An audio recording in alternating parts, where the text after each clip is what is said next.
Hello dear aspirants, আমি রয়েছি তোমাদের সঙ্গে পার্থপ্রতিম স্যার ডেসক্রিপটিভ ইংলিশের ক্লাসে। আচ্ছা, আজকে আমরা প্রেসি রাইটিং করাবো। First sentence, we can tell a man from a beast by his quality or virtue. দেখো, মানুষের থেকে পশু তফাৎ কি, কিসের মাধ্যমে তফাৎ হয়? By his quality of virtue. Virtue মানে হচ্ছে good activities. Virtue and vice, যে কাজগুলো ভালো কাজ সেগুলোকে বলা হয় ভার্চু, যেগুলো খারাপ কাজ সেগুলোকে বলা হয় ভাইস, ভিআইসিই। তাহলে মানুষের থেকে পশুর তফাৎ কোথায়? তার আচরণে, অর্থাৎ তার গুড কোয়ালিটিতে। ভার্চু মানে হচ্ছে গুড কোয়ালিটি, যে কোয়ালিটিগুলো পশুদের থাকে না, মানুষের থাকে। সেই জন্যে আমরা মানুষকে আলাদাভাবে আমরা দেখি বা গুরুত্ব দিই। It is something which ডিস্টিংগুইশেস him from all other creatures. এবং এই গুণটাই, এই গুণের দ্বারাই, ইট ইজ মানে হচ্ছে এই গুণের দ্বারাই সামথিং হুইচ ডিস্টিংগুইশেস, যেটা তফাৎ সৃষ্টি করেছে। ডিস্টিংগুইশেস মানে হচ্ছে ডিফারেন্ট কোয়ালিটি তৈরি করেছে, আলাদা করেছে, ডিফারেন্ট করেছে কাকে? ফ্রম অল আদার ক্রিয়েচার্স, অন্যান্য সব পশুদের থেকে এটা আলাদা তৈরি করেছে, আলাদা করেছে কাকে? মানুষকে আলাদা করেছে। কিসের মাধ্যমে? তার ভালো গুণাবলীর জন্য। It is his mark, it is his character, it is his nature, তিনটে দেওয়া আছে। It is his nature, it is his mark, it is his character. দেখো, সবকটা ছোটো ছোটো সিম্পল সেন্টেন্স দেওয়া রয়েছে। আমরা লেখার ক্ষেত্রে কিন্তু এগুলো ইউজ করব না, ঠিক আছে? পুরোটাকে মিলিয়ে আইডিয়াটা বুঝবো যে তিনটে জিনিস দেওয়া রয়েছে এখানে। একটা দেওয়া রয়েছে ইট ইজ হিজ নেচার, এটা তার প্রকৃতি। ইট ইজ হিজ মার্ক, এটা তার লক্ষণ। ইট ইজ ক্যারেক্টার, এটা তার চরিত্র, বৈশিষ্ট্য। তার মানে এই বৈশিষ্ট্যগুলোই হচ্ছে আলাদা। কিসের মাধ্যমে? মানুষের থেকে পশুর আলাদা কোন কোন দিক থেকে? প্রকৃতির দিক থেকে, লক্ষণগুলির দিক থেকে, এবং তার চরিত্রের দিক থেকে একজন মানুষ পশুর থেকে আলাদা। বিষয়টা বোঝা যাচ্ছে? তাহলে দেখো, এগুলো আলাদা আলাদা গুণাগুণ। এই গুণাগুণগুলিই হচ্ছে এই যে কোয়ালিটি অফ ভার্চু। এই কোয়ালিটি অফ ভার্চু হচ্ছে এগুলি, নেচার, মার্ক আর ক্যারেক্টার। মানে ওটাকেই, ওই আইডিয়াটাকেই আবার এক্সপ্লেন করা হয়েছে। এই দুটো লাইন কিন্তু একই আইডিয়া, তফাৎ কিছু নেই। যে মানুষের থেকে পশু আলাদা কোন দিক থেকে? না, এই এই গুণাবলীর দিক থেকে আলাদা। এই জন্যেই মানুষ আর পশু আলাদা। Wonderful is it to think that man is distinguished from all other creatures. আবার একই আইডিয়া বলা হয়েছে। দেখো, wonderful is it to him from all others to think that. এটা ভাবতে বিস্ময় লাগে যে, এটা বিস্ময়কর বিষয় ভাবার, এটা ভাবার বিষয় যে কোন দিকটাতে? ম্যান ইজ ডিস্টিংগুইশ, মানুষ আলাদা, ফ্রম অল আদার ক্রিয়েচার্স, অন্যান্য সব প্রাণীর থেকে, by this higher and grander standard of conduct. কিসের দ্বারা, কিসের মাধ্যমে আলাদা? মানুষ, দেখো এই লাইনটা ভালো করে খেয়াল করে, wonderful is it to think that. এইটা ভাবতে বিস্ময় লাগে যে, অথবা এটা বিস্ময়কর ভাবনা যে, এটা বিস্ময়কর চিন্তাভাবনা যে মানুষ অন্যান্য পশুদের থেকে আলাদা। কিসের মাধ্যমে? বাই দিস হায়ার, এই উন্নত, অ্যান্ড গ্র্যান্ডার, গ্র্যান্ডার মানে হচ্ছে উৎকৃষ্ট, স্ট্যান্ডার্ড অফ কন্ডাক্ট, আচরণের ক্ষেত্রে। তাহলে উচ্চতর এবং উন্নত আচরণের ক্ষেত্রে তার তফাৎটা অনেকটাই, এর মাধ্যমেই তফাৎ তৈরি হয়েছে পশুর থেকে মানুষের। উই কল ভার্চু, যেটাকে আমরা বলি, এটা আলাদা সেন্টেন্স হবে। উই কল ভার্চু, এটাকে আমরা ভার্চু বলি। ভার্চু মানে হচ্ছে গুড কোয়ালিটি, ভার্চু মানে হচ্ছে ম্যাগনানিমাস কোয়ালিটি, ভার্চু মানে হচ্ছে গ্রেট কোয়ালিটি, ভালো দিকগুলো, ঠিক আছে? The things of worthy of man, এবং এটাই হচ্ছে মানুষের প্রকৃতি। The things worthy of man, মানুষের জন্যেই সেগুলো অ্যাপ্লিকেবল, মানুষের জন্যেই সেগুলো উপযুক্ত। কোনগুলো? এই ভালো গুণাগুণগুলি। এই ভালো গুণাগুণগুলি শুধুমাত্র মানুষেরই থাকে, সেগুলো পশুদের থাকে না। তাহলে তফাৎটা কোথায়? সেগুলো প্রত্যেকটা লাইনের মধ্যে ডিফাইন করে দেওয়া রয়েছে, যে কোন কোন দিক থেকে পশুর থেকে মানুষের তফাৎ রয়েছে, পশুর থেকে মানুষ আলাদা কোন কোন দিকে। একটা বিষয় বোঝা যাচ্ছে যে ঠিক কোন বিষয়টাতে ফোকাস করার চেষ্টা করা হচ্ছে। খেয়াল করো, পরেরটা দেখো, he goes to the rescue of someone. এটা একটা এক্সাম্পল দেওয়া রয়েছে যে কোন দিক থেকে আলাদা। এবার সেটাকে এক্সাম্পলের মাধ্যমে ওটাকে আরও বেশি এমফাসাইজ করা হচ্ছে। কীভাবে? দেখো, he goes to the rescue of someone, সে এমন কাউকে উদ্ধার করার চেষ্টা করতে পারে, চেষ্টা করে, সে যায়। He goes to rescue of someone, এমন একজনের উদ্ধার করে, হি হ্যাজ নেভার সিন, যাকে সে কখনো দেখেনি। একজন বিপদে পড়েছে, তো সেই বিপদে পড়লে আমরা কি করি, যে আগে দেখব যে সে আমার কেউ হয় কি না, আমার পরিবারের কেউ কি না, আমার রিলেটিভসের কেউ কি না, সেটা দেখার পরে কি আমরা তার কাছে ছুটে যাই? এটা অনেক সময় কিন্তু হয়ে ওঠে না। একজন বিপদে পড়েছে, সমস্যায় পড়েছে, সেই সমস্যাগুলো কিন্তু দেওয়া আছে। সেই সমস্যার ক্ষেত্রে আমরা কি তাকে উদ্ধার করতে যাই না? আমরা মানে মানুষেরা, কারা? এ উইমেন ইন বার্নিং হাউস, একটি জ্বলন্ত বাড়িতে যে মহিলা রয়েছে, আমরা জানতে পারলাম, কেউ শুনতে পেল যে বাইরে আগুন জ্বলছে, দেখতে পাচ্ছি ভেতরে মহিলার চিৎকার শোনা যাচ্ছে, তো সেক্ষেত্রে কি আমরা উদ্ধার করার জন্য ছুটে যাই না? অবশ্যই যাই, কারণ কি আমরা মানুষ, আমাদের সেই কোয়ালিটি, সেই গুণ রয়েছে। আর কি রয়েছে? এই চাইল্ড ইন ডার্ক সি, অন্ধকার সমুদ্রে থাকা কোনো শিশু। এখানে অন্ধকার সমুদ্র বলতে কোথায় বোঝানো হচ্ছে? যে শিশুটি হারিয়ে গেছে। একজন শিশু সে যখন তার পরিবারের সঙ্গে থাকে, তার জগৎ থাকে তার সঙ্গে, আর পরিবার থেকে যখন সে কোনো কারণে বিচ্ছিন্ন হয়, সে যদি হারিয়ে যায়, তাহলে কিন্তু তাকে এর সঙ্গে তুলনা করা যায়, সে মহাসমুদ্রের মধ্যে পড়ে, অর্থাৎ তার কাছে কিন্তু আর কোনো কিছুই জানা নেই, অজানার মধ্যে পড়েছে। তাই সেই মহাসমুদ্র মানে এখানে অন্ধকারের মধ্যে পড়েছে, অথবা পরিবার থেকে সে যদি বিচ্ছিন্ন হয় বা হারিয়ে যায়, তাহলে সেই শিশুটিকে আমরা কি উদ্ধার করার জন্য, তাকে রেস্কিউ করার জন্য আমরা সহযোগিতার হাত বাড়িয়ে দিই না? অবশ্যই দিই, তার কারণ আমাদের এই গুণ রয়েছে। আবার ওটাকেই কোয়েশ্চেন করা হচ্ছে, কেন আমরা যাই, হোয়াই? তার কারণ দেওয়া আছে, because he is a man, কারণ সে হচ্ছে একজন মানুষ। অর্থাৎ মানুষের এই ভালো গুণগুলো রয়েছে, যে গুণগুলোর মাধ্যমে সে অন্যান্য পশুদের থেকে আলাদা হয়েছে। সেই গুণাগুণের এক্সাম্পল দেওয়া রয়েছে, গুণাগুণগুলি কী এবং ঠিক কোন কোন ক্ষেত্রে আমরা সহযোগিতা করতে পারি বা সেই গুণের প্রকাশ করতে পারি, তার একটা এক্সাম্পলই কিন্তু এখানে দেওয়া রয়েছে। এই এক্সাম্পলটা কিন্তু এখানে অনেক বেশি ইম্পর্ট্যান্ট। বেশ, গুণাবলীর মাধ্যমে আমরা এই কাজটা করার চেষ্টা করি, তার জন্য আমাদের কখনো প্রচারের প্রয়োজন হয় না। Which can never prove in this world to be true, কোনটা সত্যি কোনটা মিথ্যা এটা প্রমাণ করার প্রয়োজন হয় না, আমাদের গুণাবলীর মাধ্যমেই সব কাজ আমরা করি। হোয়াই, কেন এটা করি? Because he is a man, তার কারণ সে একজন মানুষ, অর্থাৎ তার সেই গুণাগুণ রয়েছে, আমরা বুঝতে পারি যে কাজটা ভালো, তাই ভালোর জন্য আমাদের এগিয়ে যেতে হয়। What do we say when we read of some cruel creature who has beaten a child? আমরা কি বলি? What do we say when we read, যখন আমরা পড়ি, অফ সাম ক্রুয়েল ক্রিয়েচার, কোনো নিষ্ঠুর প্রাণীর ক্ষেত্রে। নিষ্ঠুর এখানে ক্রিয়েচার বলা হচ্ছে, কারণ যখন কোনো ব্যক্তি, কোনো মানুষও যদি ক্রুয়েল হয়, সে কিন্তু তখন পশুত্বে অবতীর্ণ হয়। তার মানে পাশবিক আচরণ তখনই হয় যখন মানুষ থেকে সে পশুত্বে নেমে আসে।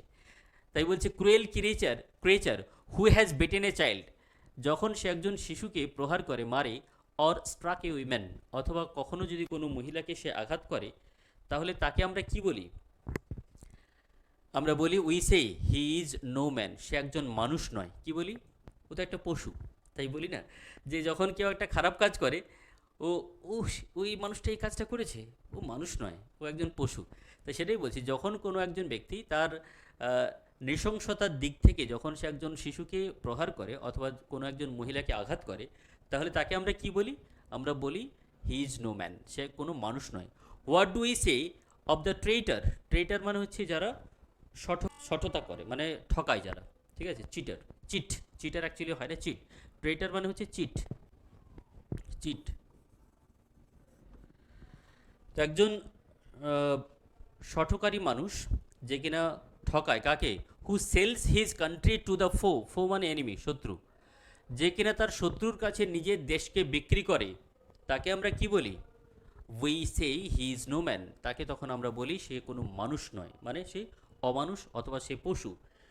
Something tells us at once that a man who could do such things, এটা কখনো বলা হয়েছে যে এই ধরনের মানুষ যারা এই ধরনের কাজগুলো করে থাকে, do such things as this is no man, এই ধরনের কার্যকলাপ যারা করে থাকে তাদেরকে কখনো কখনো বলা হয় যে তারা মানুষ নয়, তার মানে তারা পশু।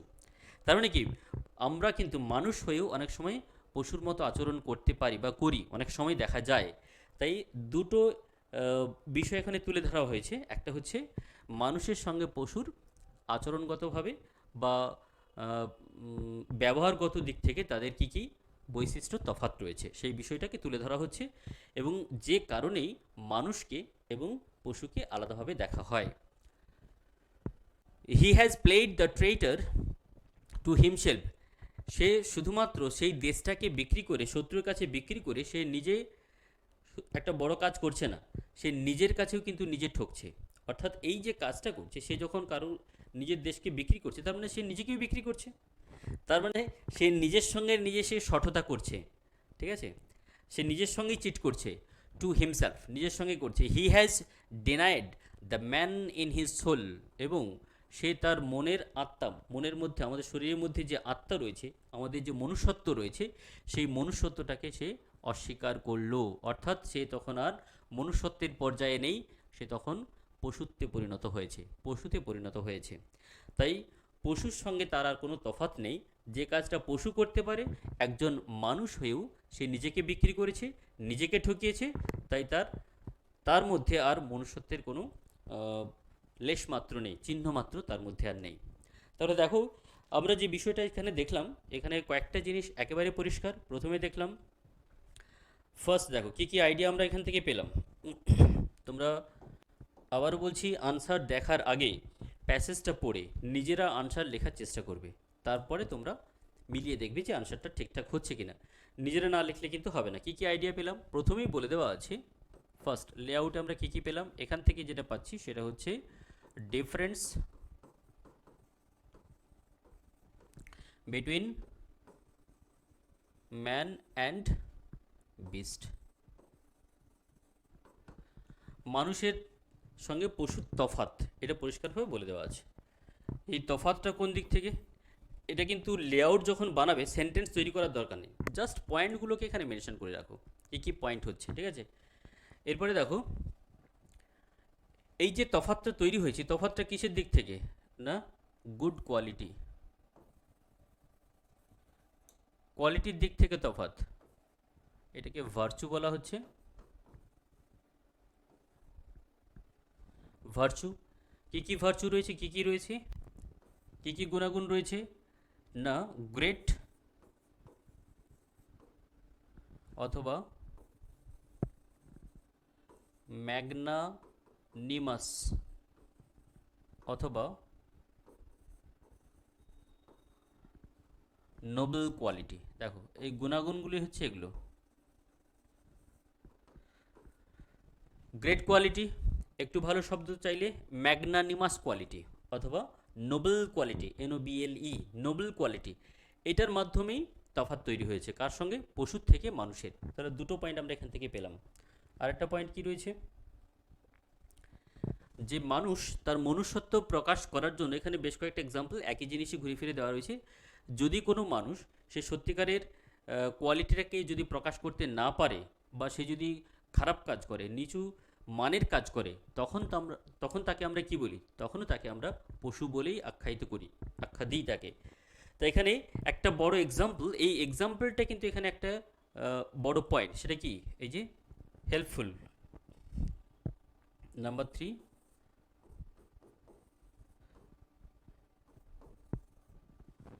মানুষ খুবই হেল্পফুল। এখানে যে এক্সাম্পলটা দেওয়া রয়েছে, যে আমরা অন্যের বিপদে, যাকে আমরা চিনি না, তার ক্ষেত্রেও আমরা কিন্তু সহযোগিতার হাত বাড়িয়ে দিই যদি সে বিপদের মধ্যে থাকে। তাহলে এই হেল্পফুলটা কখন কাজে লাগছে, না ভালো গুণ থাকার কারণে, মনুষ্যত্ব যাদের রয়েছে, যে স্বীকার করে যে সে সত্যি সত্যি কোনো ভালো মানুষ, সে কিন্তু অবশ্যই হেল্পফুল হয়। অর্থাৎ যে বিপদে পড়ছে তাকে সহযোগিতার জন্য, তাকে রেস্কিউ করার জন্য সে নিজের প্রাণ বিসর্জন দিয়েও কিন্তু সে কাজটা করতে পারে। তাহলে হেল্পফুল, এবং এক্ষেত্রেও তার একটা গুড কোয়ালিটি থাকতে পারে, গুড বিহেভিয়ারও বলতে পারি আমরা। হেল্পফুল, এটা একটা গুড বিহেভিয়ারের একটা এক্সাম্পল, এবং সেটাই হচ্ছে মনুষ্যত্বের একটা বড় এক্সাম্পল। তাহলে এই তিনটে আইডিয়া মিলেই কিন্তু পুরো প্যাসেজটা, একই জিনিস অনেকবার দেওয়া রয়েছে, আর তফাৎ তৈরি করা হয়েছে যে মানুষের থেকে পশুর আলাদা আলাদা কোন কোন জায়গাগুলোতে। আর বলা হয়েছে যে কোনো মানুষ যদি খারাপ কাজ করে থাকে, তাহলে সেক্ষেত্রে কিন্তু তাকেও পশুত্বে অবতীর্ণ করা হয়, মানে তাকেও পশু হিসেবে গণ্য করা হয়। তাহলে যদি মানুষ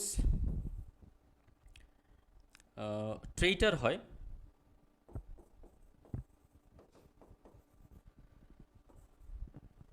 যদি ট্রেইটার হয় তাহলে সেক্ষেত্রেও তাকে ট্রেইটার হলে তাকেও কিন্তু বিস্ট বলা হয়। যে ষটকারী মানে যে অন্যকে ঠকায়, যার মনুষ্যত্ব নেই, তাকেও আমরা বিস্ট বলে আখ্যায়িত করি, তাকেও আমরা পশু বলেই আখ্যায়িত করি। তাহলে এই হচ্ছে 4টে পয়েন্ট, এর উপরেই আমরা প্রেসিটা করব। প্রেসি লেখার ক্ষেত্রে আমাদের মূল বিষয়টি যেটা মনে রাখতে হবে, যে সেন্টেন্সগুলো যেন ঠিকঠাক হচ্ছে কিনা, টেন্স খেয়াল করব, ভার্বের অ্যাপ্লিকেশন খেয়াল করব, এবং সবশেষে লেখার পরে একটা হেডিং দিতে হবে। প্রেসি রাইটিংয়ের ক্ষেত্রে যতগুলো ওয়ার্ড রয়েছে সেই ওয়ার্ডগুলোর 1/3 ওয়ার্ড কিন্তু তার মধ্যেই তোমাকে লিখতে হবে এবং নিজের ভাষায় লিখতে হবে, এগুলো ভুলে গেলে চলবে না। দেখো আমি একটা স্যাম্পল আনসার তোমাদের জন্য বানিয়ে রেখেছি। দেখো title, difference between a man and a beast, Nobel human quality, অথবা এটা দিতে পারি, অথবা ম্যাগনানিমাস কোয়ালিটিস, অনেকগুলো রয়েছে তাই প্লুরাল করা হয়েছে। ম্যাগনানিমাস মানে হচ্ছে মহান, মহৎ, নোবেল, এটা নোবেলও বলতে পারো, ওই যে নোবেল বা ম্যাগনানিমাস কোয়ালিটিস। যেহেতু এটা প্লুরাল হচ্ছে তাই এর সঙ্গে ভার্ব দেখো, ডিস্টিংগুইশ, থার্ড পারসন সিঙ্গুলার হলে ডিস্টিংগুইশেস হতো, ইয়েস যোগ হতো, হয়নি তার কারণ প্লুরাল, তাই ভার্ব এখানে প্লুরাল বসছে, প্রেজেন্ট টেন্সে লেখা হচ্ছে, তোমরাও লিখবে distinguished A man from a beast. This great, এটা গ্রেট বলতে পারি, অথবা মাইটি বলতে পারি, অথবা বিনাইন বলতে পারি, qualities prompt him to sacrifice even his life to save an unknown person, অপরিচিত লোককে উদ্ধার করার জন্য নিজের জীবন বিপন্ন করেও এগিয়ে আসতে পারি। ইন ডেঞ্জার, বিপদে, যে বিপদে রয়েছে তাকে উদ্ধার করার জন্য এগিয়ে আসতে পারে। Or for a noble idea or cause, সেটা কোনো নোবেল আইডিয়ার জন্য হতে পারে অথবা নোবেল কোনো কারণের জন্যও হতে পারে। তাহলে যে বিপদে রয়েছে তাকে উদ্ধার করার জন্য মানুষ এগিয়ে আসে। Similarly immoral or cruel persons or রিবেলস, এখানে কিন্তু অর দিয়ে তোমরা লিখবে না, শুধু ওইটা লিখলেই হবে, ইমোরাল ক্রুয়েল পারসনস, অথবা রিবেলসও বলতে পারি। রিবেলস মানে হচ্ছে দেশদ্রোহী, রিবেলস মানে অ্যাকচুয়ালি দেশদ্রোহী, দেশের বিরুদ্ধে যারা কাজ করে। আর নো বেটার দ্যান বিস্ট, অর্থাৎ তারা কিন্তু পশুর থেকে ভালো নয়, তারাও পশুর মতোই, অথবা বলা যেতে পারে দে আর ইকুয়াল টু দ্য বিস্টস, তারাও কিন্তু পশুর মতোই সমতুল্য। তাহলে দেখো পুরো প্যাসেজটাকে আমরা জাস্ট 4টে সেন্টেন্সের মাধ্যমে, 5টা সেন্টেন্স এখানে রয়েছে, ওয়ার্ড কিন্তু খুব বেশি নেই, একটু বড় লেখা রয়েছে এবং বেশ কয়েকটা, এগুলো দেখো অবলিক দেওয়া রয়েছে। এই অবলিকগুলো কিন্তু তোমরা যখন বাড়িতে অভ্যাস করছো তখন তোমরাও এইভাবে অবলিক দিয়ে দিয়ে ওই ধরনের ওয়ার্ড তোমরা পাচ্ছ কিনা সেগুলো ইউজ করে দেখো, ঠিক আছে। লেখার সময় এক্সাম হলে কিন্তু এতগুলো শব্দ দেবে না, যে কোনো একটা ওয়ার্ড ইউজ করলেই হবে। এগুলো দেওয়ার অর্থ হলো যে তোমরা ওই শব্দটার পরিবর্তে এই শব্দগুলো ইউজ করতে পারো, এই জন্যই অপশানগুলো দেওয়া রয়েছে। তাই এভাবে প্র্যাকটিস করতে হবে, লিখতে হবে, নিজেদের তৈরি করতে হবে আর এগিয়ে যেতে হবে। যার যেখানে সমস্যা হচ্ছে বুঝতে, লিখতে বা গ্রামারের ক্লাসগুলোতে যেখানে সমস্যা হচ্ছে আমাকে একটুখানি তোমরা কমেন্ট করে জানাবে, তাহলে আমরা গ্রামারের ওই রিলেটেড ক্লাসগুলো দেবো। আজকে এখানে শেষ করব। তোমরা প্রত্যেকেই ভালো করে প্র্যাকটিস করো, ভালো থাকো, প্রিপারেশন নাও। এরপরের আমরা আসছি আবার ট্রান্সলেশনের ক্লাসে, ঠিক আছে।